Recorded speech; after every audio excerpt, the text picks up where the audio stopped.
Good morning friend, मैं वापस new video के साथ आ गया हूँ।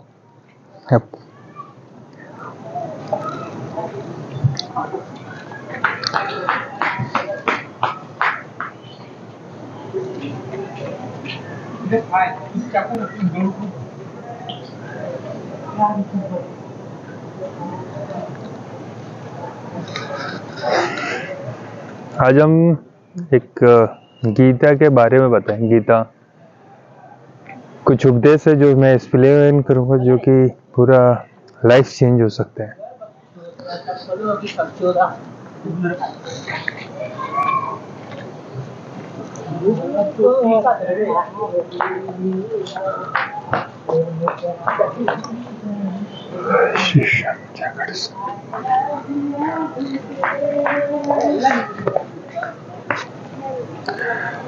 अगर कोई आपका अपना है या आपसे कोई बड़ा है या उससे अपने पर गलत व्यवहार कभी सहन नहीं करना चाहिए।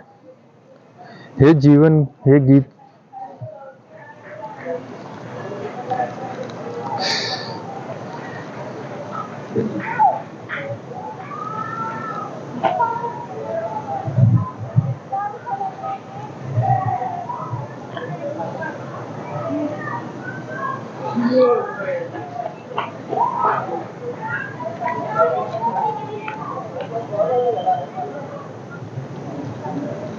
जो आपकी तकलीफ को वजह होता है वो अपना होता ही नहीं। वो अपना वो है जो अपने तकलीफों को दूर कर दे।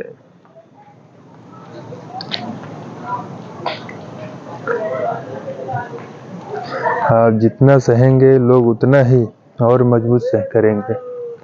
गीता का पहला अध्याय, जिसका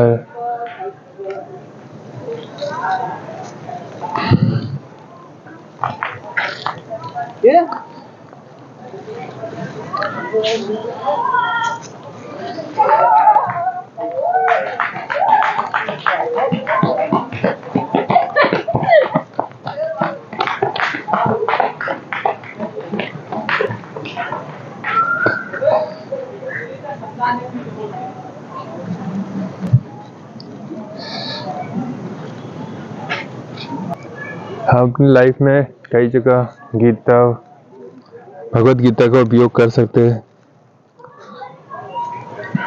मित्र, अगर आप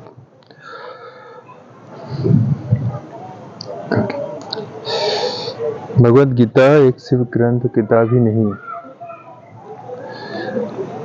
बल्कि इसमें वो ज्ञान है जो पृथ्वी पर जीवन में जीने वाले प्रत्येक व्यक्ति के लिए उपयोगी है।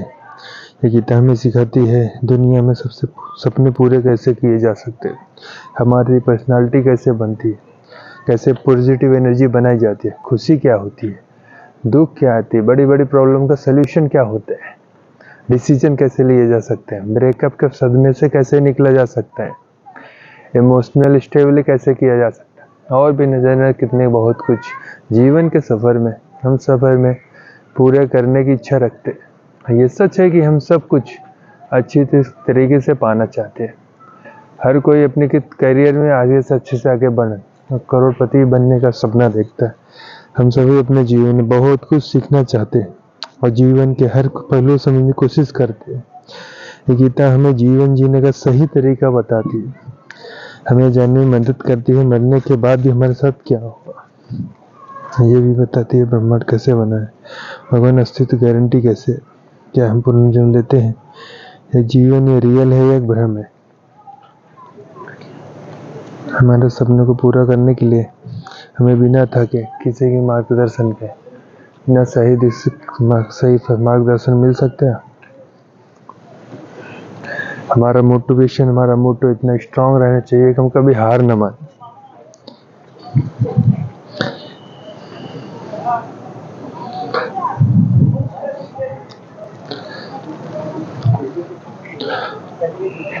वर्तमान की भविष्य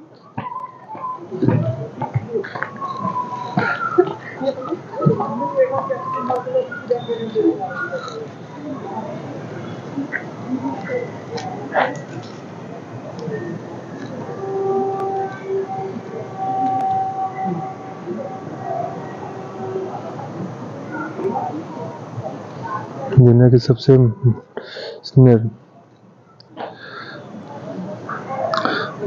सबसे बड़े महान मोटिवेशनल स्पीकर, उनका नाम है श्री कृष्ण। महाभारत के युद्ध के मैदान में भगवान श्री कृष्ण आज की तारीख से न जाने कितने युगों पहले ही एक ऐसा ज्ञान दिया था।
श्री कृष्ण महाभारत के युद्ध के मैदान में भगवान श्री कृष्ण आज के तारीख से जाने कितने युगों पहले ही एक ऐसा ज्ञान दिया था जो सदी से दुनिया में लोगों की लाइफ स्टाइल एकदम सही बैठता है। ये जानकर बड़े बड़े लोग, रिसर्च करने वाले लोग हैरान हो जाते हैं, ऐसे कैसे हो सकता है। उसमें महाभारत के ज्ञान दिए हुए ज्ञान को महात्मा गांधी, सुनीता विलियम, स्वामी विवेकानंद और न जाने कितने लोग अपना जीवन बदल लिए हैं। जी दोस्तों, भगवत गीता के ज्ञान में अर्जुन जैसे युद्ध से पहले ही युद्ध का सर्वश्रेष्ठ विजेता बना दिया है। आपके जीवन में खुद को सफलता हर बढ़ते हुए दिखाई पड़ देते हैं, आपको यह महसूस हो सकता है आप अपने जीवन समस्या को अर्जुन की तरह खड़े हैं। आपके लिए भी एक अद्वितीय गीता का ज्ञान उपलब्ध है। ये आपका अधिकार है, उसे समझे, उसका जीवन मार्गदर्शन करें। भगवत गीता में समझकर आश्चर्यजनक होगा। यह अमूल्य ज्ञान हमारे ज्ञान के असली उद्देश्य की ओर लेके जाता है। किताब संस्कृत में भले लिखी हुई है, बस इसका ज्ञान हिंदी, इंग्लिश, अन्य भाषाओं में मिलेगा। अद्वितीय संविधान। दोस्तों, इस परम ज्ञान जानने से पहले जय श्री कृष्ण, राधे कृष्ण जरूर लगता है। इस वीडियो से बहुत सारी चीजें हैं आगे से बढ़ने की रोकती है। चाहे हमारे पास ज्ञान का बहुत बड़ा भंडार हो, लेकिन फिर भी हम सही फैसला नहीं ले पाते और हमारे कार्य में सफलता नहीं मिल पाती। जाने के कैसे हकीकत से सपने में परिवर्तन हो सकता है। किसी में जीतने का इरादा भगवान श्री कृष्ण के साथ अर्जुन ने अपनी सेना के सामने लाकर खड़ा कर दिया ताकि वो देख सके किन किन लोगों को मारना है। इस घड़ी में भगवान कृष्ण ने अर्जुन के मैदान के बीच में ले गया। कुरुक्षेत्र में कौरवों की सेना अर्जुन के सामने दादा भीष्म और द्रोणाचार्य खड़े थे। द्रोणाचार्य ने अर्जुन को तीर चलाना सिखाया था। अर्जुन युद्ध के मैदान में जिधर देखा परिवार वाले और गुरुओं के शिष्य नजर आ रहे थे। इसे देखकर अर्जुन बहुत ही दुख हो गया। कृष्ण ने बोले, हर कोई आ गया सगा संबंधी नहीं मार सकते। तीनों लोग भी दे दे तो मैं नहीं कर सकता, मुझे अपनों को ही मारना पड़ेगा। गीता के इस पहले अध्याय से हमें यह सीखने को मिलता है कि वास्तव में सोच कैसी होती है। कभी कभी नहीं पता होता कि हमारे काम करने का इरादा क्या है, हम किस चुनौती का सामना करेंगे। जब हम संयम करते वास्तविक धर्म भूल जाते हैं। भले ही अर्जुन युद्ध कला में माहिर थे, और युद्ध करने के लिए मैदान में धनुष उठाने की कला सीखने वाले गुरु द्रोणाचार्य के शिष्य थे, लेकिन वो अपने लगाव के कारण कर्म का फैसला नहीं ले पा रहे। इससे हमें तो ये सीखना चाहिए, जीवन में आगे बढ़ने के लिए तैयार होते हैं, हमें अपने लगाव को खुद से दूर रखना चाहिए। मित्रों, इसे इस शक्ल समझ सकते हैं। मान लीजिए आपका दिल से किसी वक्त गहरा प्यार है, आपको समझना नहीं चाहता,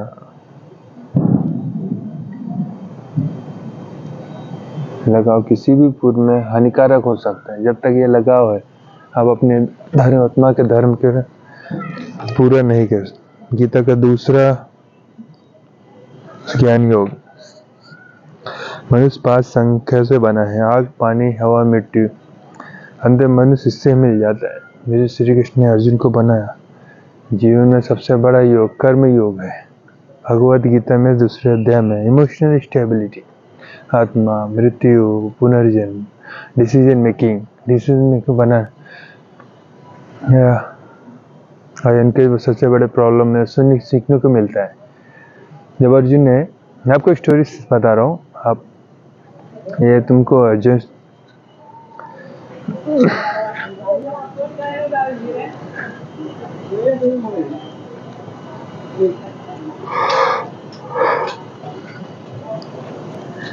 ये फोन काट लो मार। यहाँ हमें सबसे बड़े कारण समाधान। जब अर्जुन ने युद्ध करने से मना किया था, सारथी श्री कृष्ण ने कहा, अर्जुन, ये अचानक से तुम्हें क्या हो गया? तुम जैसे महान योद्धा ऐसी बातें शोभा नहीं देती, इसलिए अपने मन की कमजोरी को छोड़कर युद्ध के लिए फिर से खड़े हो जाओ। इस पर अर्जुन ने कहा, उससे बेहतर भिखारी बन जाओ, कि मेरे पास यहाँ तक अपनी जिंदगी का कोई यहाँ में मकसद ही नहीं, मेरे पास सही और गलत का ज्ञान ही नहीं है, इसलिए मैं मार्गदर्शन मांगता हूँ। श्री कृष्ण मुस्कुराए, क्या उनको इंसान कुछ मांगा नहीं देंगे? जिसे आपको अर्जुन की भावनाओं को जानना और समझना चाहिए। श्री कृष्ण अर्जुन को बोले, क्या तुम अचानक से डर रहे हो? तुम्हें डरना नहीं चाहिए, क्योंकि ये लोग तुम्हारे मारने से मरेंगे और तुम्हें ही उन्हें मारना होगा। इन सब लोग पिछले जन्म से और का जन्म से कोई संबंध तुम्हारी से अनादि है। इसलिए जैसे कि तुम अपने पुराने कपड़े बदल कर नए कपड़े पहनते हो, सही आत्मा शरीर को छोड़ देती है। हे अर्जुन, तुम किसी मरे हुए जीवित नहीं कर सकता। जीवन मरण में से मेरे पास है। तुम सिर्फ कारण हो, मरने के बाद से मेरे पास है। शरीर नहीं है, वो आत्मा है, और आत्मा किसी तरीके से नष्ट नहीं किया जा सकता। आत्मा शरीर को त्याग दे, सिर्फ कपड़े जैसे चेंज होते हैं वैसे चेंज होते हैं। कछुआ खुद में समेट लेता है, वैसे अपनी इच्छाओं के बस में कर लेता है। जो व्यक्ति अपने मन की सभी इच्छाओं को कर्म परिणाम को सोचना छोड़ दे, वही स्थिर बुद्धि कहलाता है। इसके मन हर प्रकार के डर, भावना, क्रोध खत्म हो जाता है, वही मन शांत रहता है। जब हम अपनी इच्छाओं को पूरा करने के बारे में सोचते रहते, हमें वो इच्छा अच्छी लगने हम इच्छा को पूरा करने का मन करता है। जब उन इच्छाओं को रुकावट आती है, हमें गुस्सा आ जाती है। गुस्से में हम खुद को खो देते, और फिर हम कर्म धर्म भूख नीचे गिर जाते हैं। जो व्यक्ति अपनी इच्छाओं गुलाम नहीं होता, उसका अंतर शुद्ध रहता है, उसका अंत शुद्ध हो जाता है। जब दुख ही समाप्त हो जाते हैं, तो उसकी बुद्धि स्थिर हो जाती है। जिसकी इच्छाएं और कामनाएं मन से नहीं जाती, मन कभी शांत नहीं हो पाता। जब शांति ही नहीं मिल पाती, वो खुश कैसे रह पाएगा? उसकी हालत नाव की तरह होती है, जिससे उसकी इच्छाएं किसी भी सौ में लेके जा सकते हैं, स्थिर रहते हैं। इसी प्रकार के जीव मृत्यु के बाद मेरी शरण में आते हैं।